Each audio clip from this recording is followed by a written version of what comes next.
So welcome back to part 2. We broke down content pillars in the first part of this video.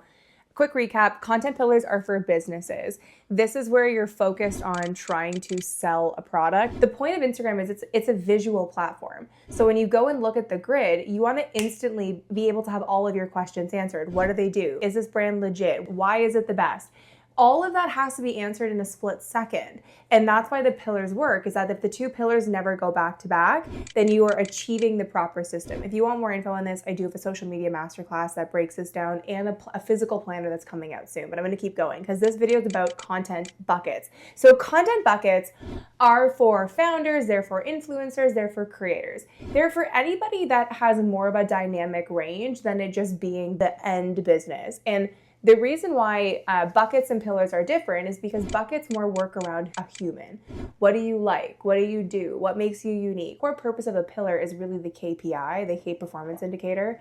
So the sales focus pillars, the KPI is impressions, because you're not going to get tons of comments on a post about a new product. So the idea of content buckets is developing buckets that make sense for the brand you're trying to build. So if you are a nail salon owner that owns a non-toxic salon and like wellness living is a big part of your life, you should have a personal brand that capture these buckets. It's that you're trying to create something that feels more like a human online. On a personal brand foundation, when you look at the people who create the best content, they're showcasing their lives, and there's different buckets to your life. Those are the buckets you need to lean into.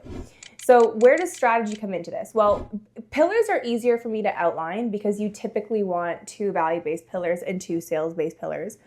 Buckets are more focused on where you want to go. Wait for part 3 of this series where I talk about how to merge your pillars and your buckets together into one.